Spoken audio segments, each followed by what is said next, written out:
Les Mayas, l'une des civilisations les plus énigmatiques d'Amérique centrale. Quand on parle aujourd'hui du peuple maya, beaucoup de gens pensent d'abord à de sombres prophéties, à la prétendue fin du monde en 2012 et à une mystérieuse civilisation qui aurait disparu sans laisser de traces. Pourtant, cette image est bien trop réductrice. En réalité, il s'agit de l'une des cultures les plus anciennes, les plus résilientes et les plus influentes du continent américain, dont l'héritage perdure jusqu'à nos jours. Les Mayas n'étaient pas un phénomène éphémère de l'histoire. Au fil des millénaires, ils ont développé des sociétés complexes, des cités impressionnantes, des connaissances approfondies en mathématiques, en astronomie et en calcul du temps, ainsi qu'une riche tradition religieuse et artistique. Contrairement à de nombreuses autres cultures du prétendu Nouveau Monde, ils n'ont pas totalement disparu, mais se sont adaptés sans cesse à de nouvelles conditions historiques. Aujourd'hui encore, des millions de personnes vivent en Amérique centrale, parlent les langues mayas et préservent les traditions culturelles de leurs ancêtres. Géographiquement, le territoire de peuplement des Mayas s'étendait sur une zone extraordinairement vaste. Il allait de la péninsule du Yucatan au nord jusqu'au Honduras et au Salvador, en passant par l'actuel Guatemala et le Belize. Ce territoire occupait près d'un tiers de l'Amérique centrale et comprenait des paysages très variés. Au nord dominaient des plaines calcaires plates, tandis que le sud était marqué par des hauts plateaux volcaniques. Entre les deux se trouvaient de vastes forêts tropicales humides dans les basses terres. Chacune de ces régions posait ses propres défis, mais offrait en même temps des opportunités particulières pour l'agriculture, le commerce et la construction de cités. Comme dans beaucoup d'autres parties du monde, la géographie a également influencé l'organisation politique chez les Mayas. Les hauts plateaux fertiles étaient particulièrement propices à l'édification de grandes villes, tandis que les régions côtières et les basses terres ont vu naître d'importants centres commerciaux. Pendant des siècles, les Mayas ont entretenu des contacts économiques et culturels intensifs avec les cultures voisines comme les Olmèques et, plus tard, les Aztèques. Leurs cités sont devenues des centres majeurs dont l'influence s'étendait bien au-delà des territoires proprement mayas. Une caractéristique décisive de la civilisation maya était cependant l'absence d'un État unifié. Les Mayas n'ont jamais formé d'empire cohérent ou de nation centralisée. Au lieu de cela, leur monde se composait de nombreuses cités-États indépendantes qui s'alliaient parfois ou se combattaient à d'autres moments. Cet émiettement politique rappelle à bien des égards les cités-États de la Grèce antique. Il n'y avait pas d'identité politique commune, pas de conscience nationale collective, mais un tissu de centres de pouvoir locaux avec leurs propres souverains, traditions et intérêts. Le nom Maya lui-même n'est pas un terme que les membres de cette culture utilisaient initialement pour eux-mêmes. Ce n'est qu'après l'arrivée des Espagnols qu'il est devenu d'usage courant, probablement dérivé de la ville de Mayapan, un centre de pouvoir important de la période tardive. À partir de là, les chroniqueurs espagnols ont transféré cette appellation à tous les groupes de population vivant dans cet espace culturel. Comment une civilisation sans centre politique, sans direction unifiée et sans structure impériale, a-t-elle pu subsister si longtemps? Et quels mécanismes sociaux et culturels maintenaient ensemble ce monde de cités-États concurrentes? C'est précisément à ces questions que nous allons répondre dans la suite de ce texte. Société et ordre politique des Mayas. Lorsqu'on observe la société maya, une chose frappe avant tout, sa structure sociale claire et stricte. Dès la période préclassique ancienne, la société était nettement divisée en différentes strates. Au sommet se trouvait une petite élite privilégiée, tandis que la grande majorité de la population se composait de gens simples. Avec la croissance des villes et l'augmentation constante de la population, ces différences sont devenues de plus en plus marquées au fil du temps. Simultanément, le degré de spécialisation au sein de la société s'est accru, rendant l'organisation politique et sociale de plus en plus complexe. Dans la phase tardive de l'histoire maya, particulièrement durant la période post-classique, un autre groupe social s'était établi à côté de la classe supérieure et de la masse. Une sorte de classe moyenne est apparue, composée d'artisans, de prêtres de rang inférieur, de fonctionnaires locaux, de marchands et de soldats. Ce groupe jouait un rôle important dans le fonctionnement quotidien des cités-États, sans toutefois remettre en cause le pouvoir politique de l'élite dirigeante. La couche inférieure de la société était composée principalement de paysans, de serviteurs, de simples ouvriers et d'esclaves. L'agriculture constituait la base de subsistance de ces personnes, et leur travail assurait la survie de la société entière. Les esclaves provenaient souvent de peuples soumis ou de personnes exclues de la société pour diverses raisons. Malgré cette hiérarchie claire, l'ascension sociale n'était pas totalement exclue. Les succès militaires ou des compétences exceptionnelles, par exemple en tant que guerrier ou scribe, pouvaient ouvrir la voie à une plus grande considération pour certains individus. Au centre de l'ordre politique se trouvait le souverain d'une cité-État, appelé roi. Sa position était exceptionnelle car il n'était pas seulement considéré comme un chef temporel, mais possédait également un statut semi-divin. Le roi était vu comme l'intermédiaire entre le monde humain et le royaume des dieux.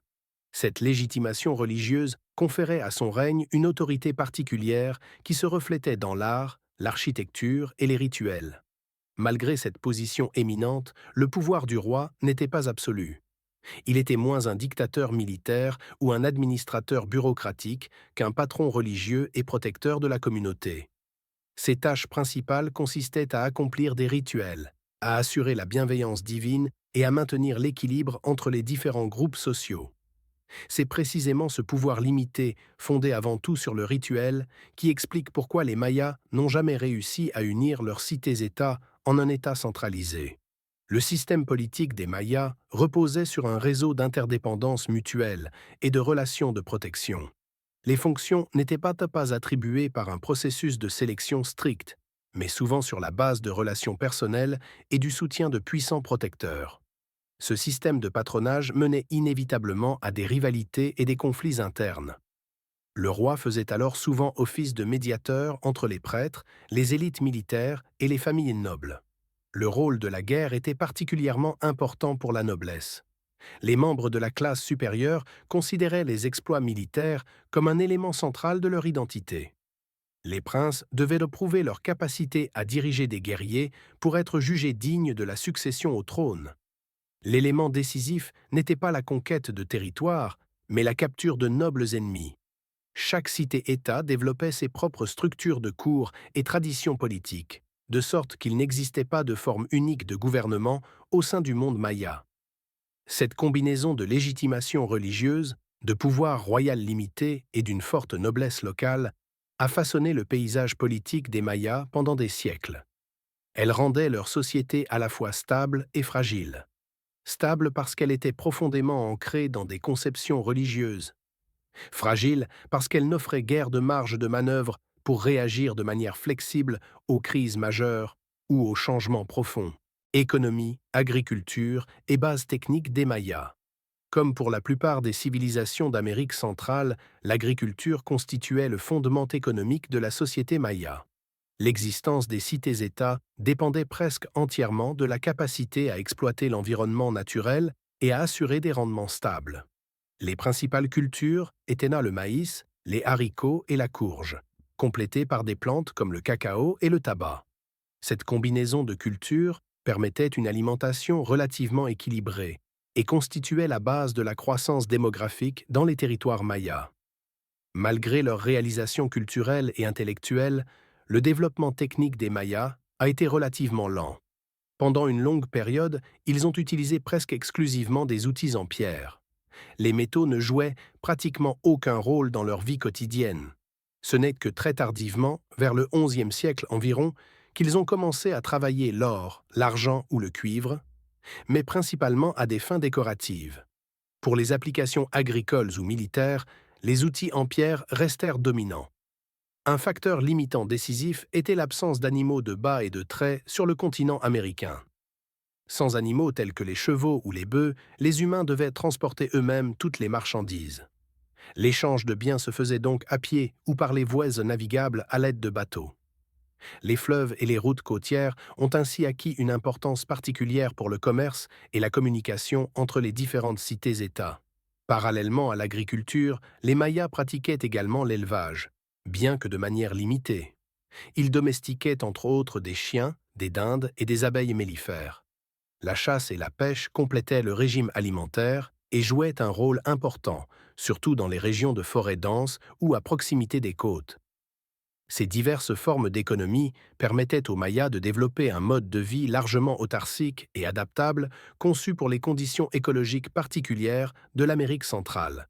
Cependant, avec l'augmentation de la population, la pression sur les ressources naturelles s'est également accrue.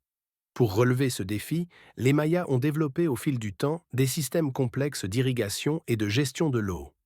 Un exemple remarquable est un vaste système de digues, de vannes et de canaux, érigé il y a près de 2000 ans et s'étendant sur une longueur allant jusqu'à 20 km. De telles installations témoignent d'un haut savoir-faire organisationnel et technique. Le traitement de l'eau par les Mayas était particulièrement remarquable dans les régions où il n'y avait pas de rivière en surface. Ils utilisaient des grottes naturelles et des réservoirs d'eau souterrains reliés à la nappe phréatique. En complément, ils aménageaient des bassins de stockage artificiels au sein de leurs colonies pour collecter l'eau de pluie pendant la saison humide et la conserver pour les périodes de sécheresse. Ces systèmes étaient vitaux pour la survie des grandes villes, en particulier dans les zones plus sèches de la péninsule du Yucatan. Parallèlement au développement économique, la différenciation sociale a continué de s'accentuer. À côté des paysans et des élites, se sont établis des groupes spécialisés tels que des artisans, des marchands, des prêtres et des soldats. Les Mayas étaient particulièrement réputés pour leurs textiles, leurs travaux en pierre et en céramique, ainsi que pour leurs bijoux raffinés. Ces produits n'avaient pas seulement une utilité pratique, mais possédaient également une grande valeur symbolique et religieuse. Malgré toutes ces réalisations, nos connaissances sur la vie quotidienne de la population ordinaire restent limitées. Les sources écrites traitent presque exclusivement des rois, des rituels et des guerres. Néanmoins, les découvertes archéologiques révèlent que la puissance économique des Mayas reposait sur une interaction subtile entre l'agriculture, l'artisanat et les échanges locaux. C'est précisément cet équilibre qui a rendu leur société résiliente pendant longtemps, mais aussi vulnérable aux changements environnementaux et à la surexploitation des ressources. Conduite de la guerre et culture militaire des Mayas. La conduite de la guerre chez les Mayas différait nettement, à bien des égards, des traditions militaires de l'Europe ou de l'Asie. L'une des raisons principales résidait dans les limitations naturelles et techniques auxquelles cette civilisation était confrontée. Comme il n'y avait pas d'animaux de monte ou de bas en Amérique centrale, les guerriers devaient apporter eux-mêmes tout leur équipement et leurs provisions. C'est pourquoi les campagnes militaires étaient le plus souvent limitées géographiquement et de courte durée. Des expéditions plus longues n'étaient possibles que si les fleuves pouvaient être utilisés comme voies de transport. Ces contraintes ont contribué de manière décisive au fait que les Mayas n'ont jamais établi d'empire vaste et cohérent. Au lieu de cela, leurs affrontements militaires restaient limités à des conflits entre cités-États individuels. Les guerres étaient fréquentes, mais généralement brèves et extrêmement sanglantes. L'objectif était moins la conquête de territoires que la capture de nobles adversaires, dont le sort était étroitement lié aux rituels religieux. Le roi d'une cité-État jouait un rôle central dans la guerre. Il dirigeait souvent les troupes personnellement, incarnant ainsi à la fois l'autorité politique et religieuse. Les armées mayas se composaient principalement d'infanterie. Au lieu d'armures métalliques, les guerriers portaient des protections matelassées en coton épais, qui offraient une certaine protection tout en étant mieux adaptés aux conditions climatiques. En ce qui concerne l'armement, les Mayas misaient sur une variété d'armes différentes. Celles-ci comprenaient des lances courtes, des épées aux lames d'obsidienne tranchantes ainsi que des frondes pour lancer des pierres. L'utilisation de l'atlatl, un propulseur en bois étroit muni d'un crochet permettant de projeter des lances avec une force énorme, était particulièrement caractéristique. Grâce à cette technique, les projectiles atteignaient une force de pénétration capable de traverser même les armures matelassées. L'équipement était complété par des boucliers en bois, souvent ornés de plumes et de motifs animaliers. On sait peu de choses sur les stratégies et tactiques privilégiées des Mayas, car les sources écrites sont rares. Les indices archéologiques suggèrent cependant que les compétences de combat individuelles étaient hautement valorisées. Le courage, la force personnelle et la capacité à capturer vivants des ennemis de haut rang étaient considérés comme des vertus décisives pour un guerrier. Avec l'intensification croissante des conflits, de nombreuses cités-États ont commencé à fortifier davantage leurs établissements. Des fossés, des palissades et des obstacles naturels furent intégrés au système de défense. Un exemple connu est la ville de Mayapan, dont les fortifications s'étendaient sur plusieurs kilomètres. Des cités comme Tikal ou Aguateca utilisaient également des marécages, des falaises abruptes et des systèmes de murs complexes pour leur protection. La disposition de ces fortifications montre que les Mayas avaient une préférence pour les systèmes de défense concentriques. Si un attaquant parvenait à percer la ligne de défense extérieure, il se retrouverait rapidement sous le feu de plusieurs côtés, provenant aussi bien du mur intérieur que du mur extérieur déjà franchi. Ce type de défense rendait les attaques directes extrêmement coûteuses en vies humaines. Dans l'ensemble, la culture militaire des Mayas était étroitement liée aux conceptions religieuses, au statut social et à la légitimation politique. La guerre ne servait pas seulement à la démonstration de force, mais était un élément central pour le maintien de l'ordre social.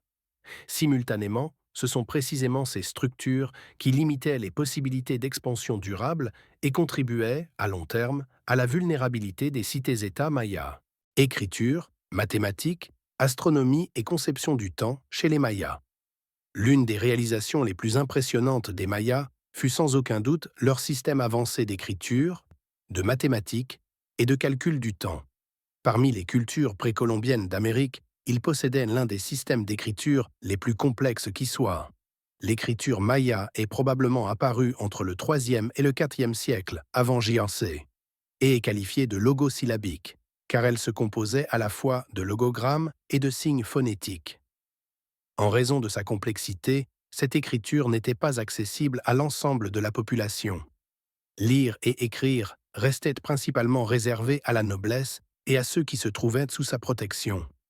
Il existait des scribes et des dessinateurs spécialement formés, dont la tâche était de consigner les événements historiques, les rituels et les successions dynastiques. Les découvertes archéologiques suggèrent que l'éducation occupait une place importante, car de nombreux rois et nobles étaient enterrés avec des tablettes et des instruments d'écriture.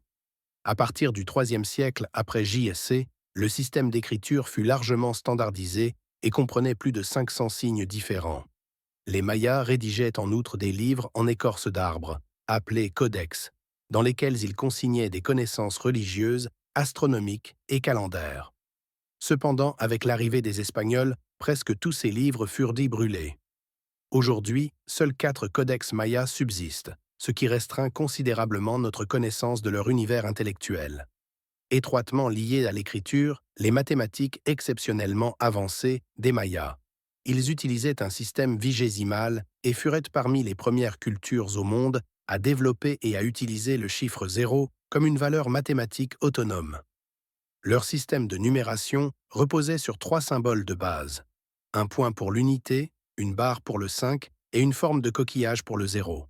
Ce système leur permettait de représenter de très grands nombres et de réaliser des calculs complexes.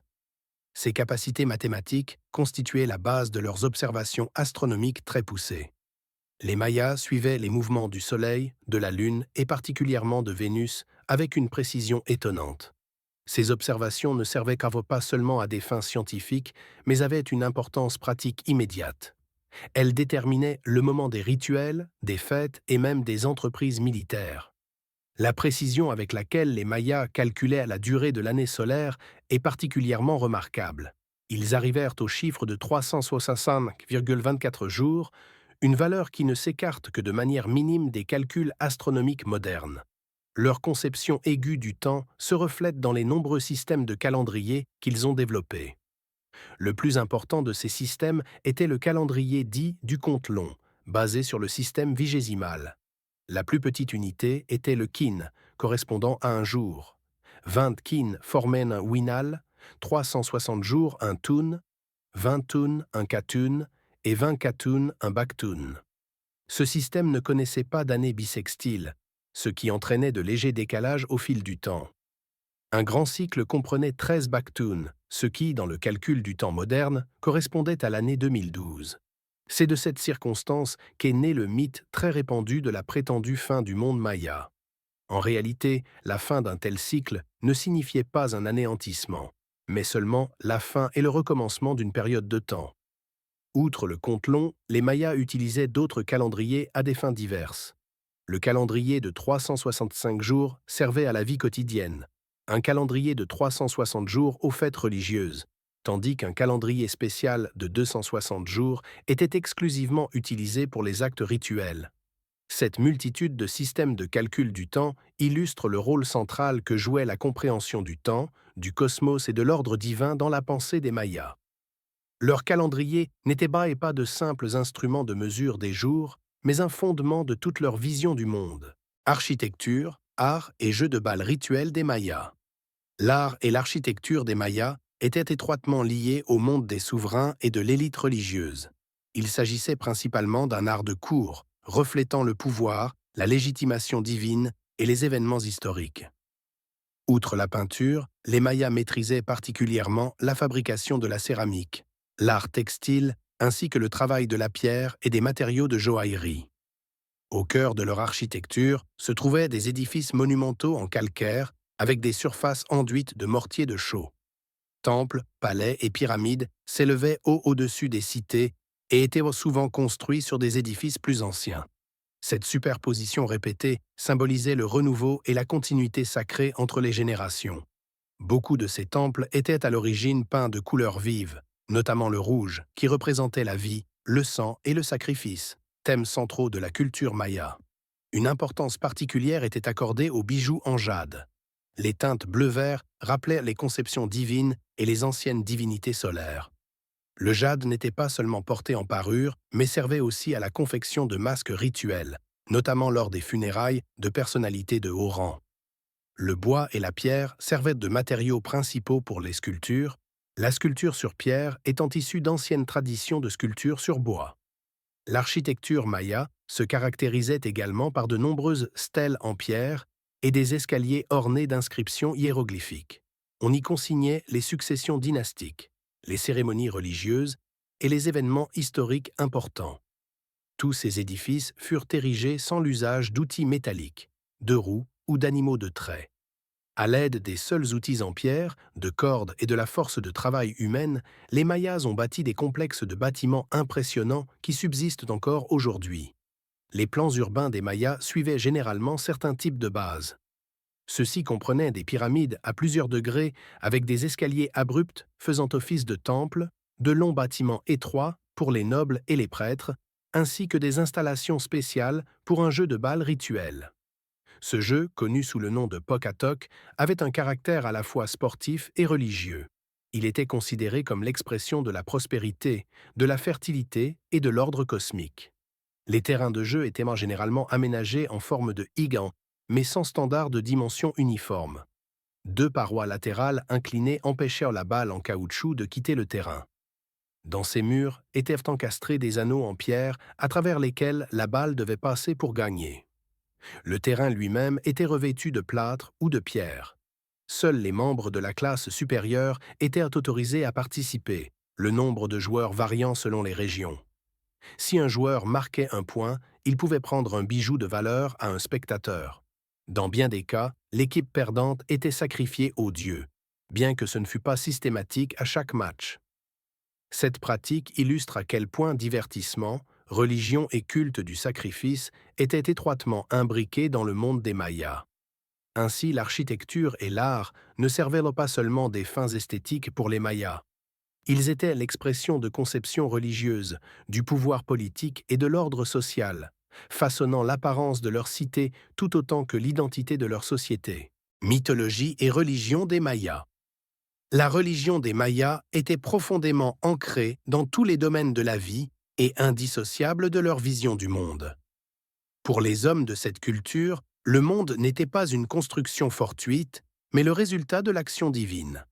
La nature, le temps, la souveraineté et l'existence humaine étaient en interaction constante avec les dieux. En conséquence, les Mayas ont développé une religion polythéiste complexe dans laquelle de nombreuses divinités étaient vénérées. Parmi les dieux les plus importants figuraient le dieu du soleil, Kinich Ahau, le dieu de la pluie Sha'ak, associé à la fertilité et aux succès agricoles, le dieu du tonnerre et de l'éclair Ka'awil, ainsi que le dieu du maïs Hun'unarpu. Le maïs jouait un rôle central, car il était considéré comme l'origine de la vie humaine. Selon la conception maya, L'homme lui-même avait été créé à partir du maïs. C'est pourquoi cette plante n'était pas seulement un aliment, mais un symbole sacré de l'humanité. Les dieux des Mayas étaient souvent représentés comme des êtres hybrides, mi-hommes, mi-animaux. Ce mode de représentation reflétait le lien étroit entre le monde divin et le monde naturel. Les souverains mayas utilisaient délibérément cette conception pour légitimer leur pouvoir. Lors d'actes rituels, ils mimaient la transformation en êtres divins et se présentaient comme l'incarnation des forces divines sur Terre. Chaque cité possédait en outre ses propres dieux protecteurs, garants de la prospérité, de la victoire à la guerre et de l'équilibre cosmique. Les sacrifices humains faisaient également partie de la pratique religieuse des Mayas, mais n'étaient pas pratiqués au hasard. Contrairement aux représentations populaires, ces rituels suivaient des règles établies et des conceptions religieuses. Les actes de sacrifice servaient à apaiser les dieux, à assurer la pérennité du monde et à maintenir l'équilibre entre l'homme et le cosmos. Une grande partie de nos connaissances sur la mythologie des Mayas provient du Popol Vuh, un texte religieux décrivant la création du monde et les origines de l'humanité. Cette œuvre a été rédigée après l'arrivée des Espagnols par l'ecclésiastique Francisco Ximénez sur la base des traditions orales du peuple maya quiché. Le Popol Vuh raconte comment les dieux Tepe et Gucumatz ont créé le monde et chargé le dieu Huracan de mettre de l'ordre dans le chaos. Les premières tentatives pour créer l'homme échouèrent. Des êtres de boue se désagrégèrent. Ceux de bois étaient certes mobiles, mais incapables de penser et de ressentir. Pour cette raison, ils furent anéantis par les dieux lors d'un grand déluge. Ce n'est que lorsque les dieux utilisèrent le maïs que la création de l'homme fut un succès. Ces nouveaux hommes étaient forts, intelligents et capables d'apprendre rapidement. Leurs capacités inquiétèrent les dieux, car ils craignaient que l'homme ne devienne un jour leur égal. Pour empêcher cela, les dieux limitèrent la perception des hommes et restreignirent leur accès à une connaissance supérieure. Ce récit illustre la tension centrale de la religion maya. L'homme est d'origine divine, mais reste délibérément limité dans ses possibilités. Les conceptions religieuses des Mayas ont façonné leurs pensées sur la vie, la mort, le temps et le pouvoir. Même si de nombreux détails restent dans l'ombre faute de sources, il apparaît clairement que la religion n'était pas pour les Mayas un domaine de vie isolé, mais constituait le fondement de toute leur civilisation. Évolution historique, apogée et déclin de la civilisation maya. L'histoire des Mayas s'étend sur une période exceptionnellement longue et peut être divisée en plusieurs grandes époques. Elle commence par une phase très ancienne, remontant à environ 2000 avant JMIC, suivie de la période préclassique, de l'époque classique, de la période post-classique et enfin de la phase de contact avec les Espagnols. Au cours de ce long développement, la civilisation maya a traversé des phases de croissance, d'apogée culturelle, mais aussi de crise profonde et de bouleversement. Les premiers fondements de la culture maya sont apparus lorsque des communautés villageoises agricoles d'Amérique centrale se sont progressivement transformées en établissements plus vastes. Ces premières communautés ont commencé à élaborer des structures politiques qui ont plus tard pris la forme de cités-États indépendantes. Tout comme en Mésopotamie ou en Grèce antique, ces cités-États partageaient la langue, les conceptions religieuses et les traditions culturelles sans jamais fusionner en un empire unifié. Vers 1000 avant JDQIC, les Mayas ont commencé à s'installer plus intensément dans les régions côtières. Les découvertes archéologiques y attestent de premiers établissements agricoles, avec production de céramique. Un centre commercial important de cette époque était la Blanca. Cependant, le véritable centre de pouvoir des premiers Mayas se trouvait à Caminaljuyu, qui figurait parmi les lieux les plus densément peuplés de la région entre 1500 et 1200 avant JC, avant de disparaître pour des raisons encore inexpliquées. Parmi les plus grandes villes de la période préclassique figurait El Mirador, qui a connu un essor exceptionnel au IVe siècle avant J.P.C. Plus de 100 000 personnes vivaient dans la ville, tandis que des centaines de milliers d'autres s'installaient aux alentours. El Mirador possédait plus de 30 pyramides monumentales, dont la pyramide de l'Adanta qui, avec une hauteur de plus de 70 mètres et un volume de construction colossal, compte parmi les plus grandes pyramides du monde. Malgré ce développement impressionnant, un effondrement de grande ampleur de nombreuses villes préclassiques s'est produit au 1er siècle après JDJC. De nombreux centres furent abandonnés ou tombèrent en ruine. Les causes ne sont pas encore clairement élucidées. Les explications possibles vont du déclin démographique et des changements climatiques à une déforestation massive. Les recherches modernes supposent que l'utilisation intensive du bois pour la construction de monuments imposants a épuisé les sols et altéré durablement l'approvisionnement en eau. À partir du IIIe siècle a débuté la période classique, considérée comme l'âge d'or des Mayas. Durant cette période, des cités magnifiques ont vu le jour avec de vastes complexes palatiaux, des temples richement décorés et des places de cérémonies monumentales. Particulièrement dans les basses terres du Petén, la densité de population a atteint un niveau élevé, rendant nécessaire le développement de systèmes agricoles complexes.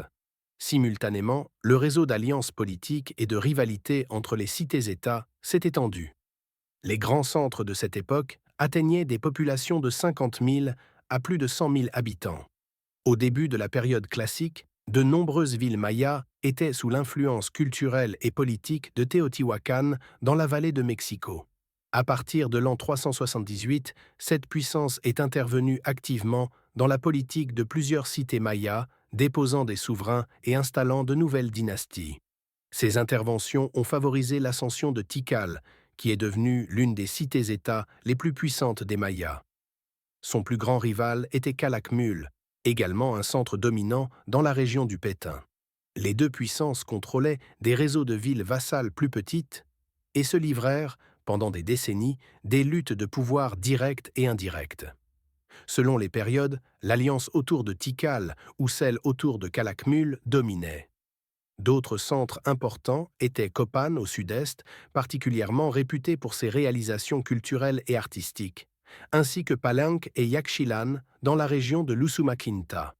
Copan perdit cependant de son influence après que son souverain fut capturé par une cité-État subordonnée et exécuté publiquement, probablement avec le soutien de Calakmul.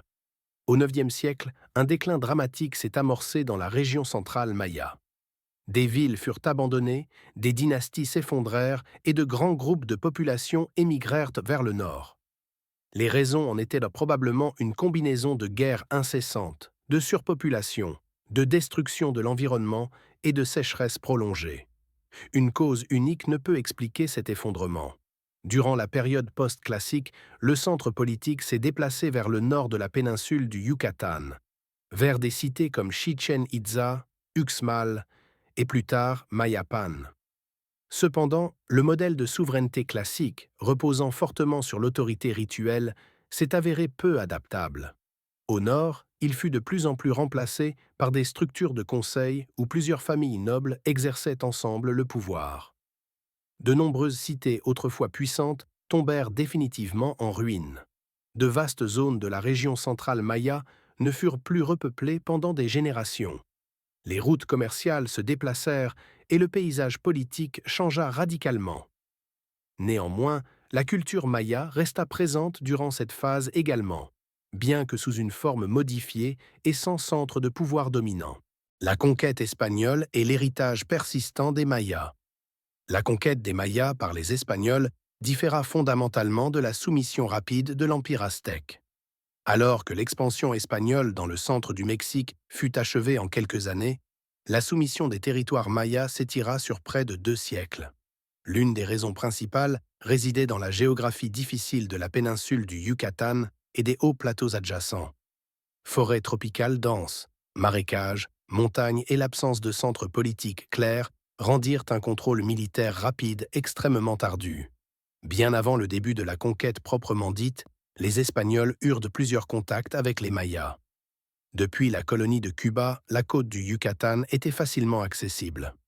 En 1511, un navire espagnol fit naufrage au large de la côte Caraïbe. Les survivants furent capturés par un souverain maya, et la plupart d'entre eux furent sacrifiés aux dieux. 2 hommes purent cependant s'échapper. L'un d'eux joua plus tard un rôle important en tant qu'interprète lors de la conquête de l'Empire aztèque par Hernán Cortés. Entre 1517 et 1519, plusieurs expéditions espagnoles explorèrent les régions côtières du Yucatan. Après la chute de Tenochtitlan en 1521, Cortés envoya son capitaine Pedro de Alvarado au Guatemala. Avec une force armée relativement petite, composée de soldats espagnols, soutenus par des milliers d'alliés indigènes, Alvarado attaqua les royaumes mayas des hauts plateaux. Grâce à des armes supérieures, à la cavalerie et à la puissance de feu, les Espagnols remportèrent de plusieurs victoires rapides. Pourtant, ces succès ne menèrent pas à une stabilisation durable. Révoltes, changements d'alliance et difficultés de ravitaillement forcèrent les Espagnols à des retraites répétées. Dans les décennies suivantes, de nombreuses campagnes eurent lieu, se terminant souvent par de lourdes pertes des deux côtés. Particulièrement dans les régions de montagnes et de forêts inaccessibles, les Mayas purent se défendre avec succès. Auch Cortés selbst unternahm 1524 eine beschwerliche Expedition durch das südliche Maya-Gebiet. Der Marsch durch unwegsames Gelände kostete viele Menschen und Tiere das Leben. Die spanischen Truppen litten unter Hunger, Krankheiten und Orientierungslosigkeit. Am Ende stellte sich heraus, dass das eigentliche Ziel der Expedition bereits ohne ihr Zutun erreicht worden war. Dennoch zeigte dieser Feldzug, wie schwierig eine vollständige Kontrolle der Maya-Gebiete war. Dans les décennies suivantes, de nouveaux affrontements militaires eurent lieu sans cesse. Des troupes espagnoles pénétrèrent dans des régions auparavant considérées comme imprenables, mais subirent également de lourdes défaites.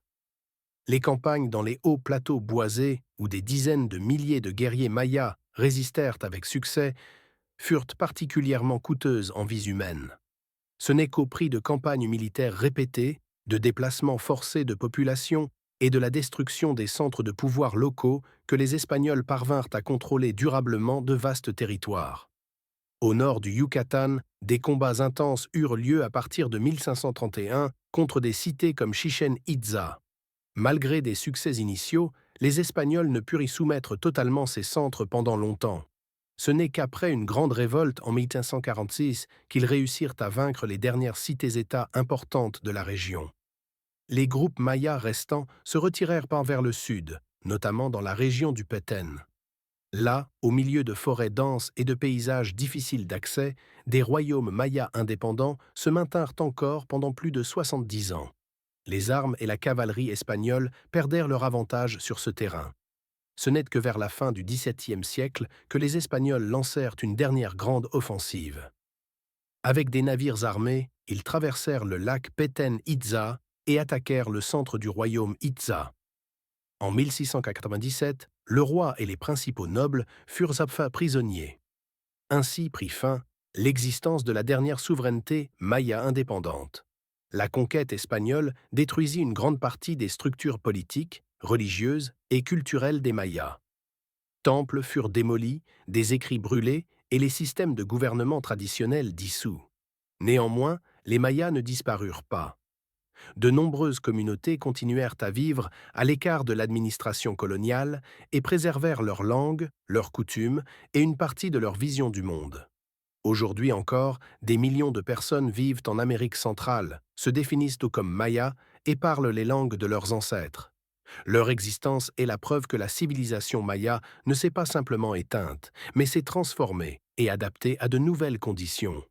L'histoire des Mayas ne s'arrête pas avec leur conquête, elle perdure jusqu'au présent.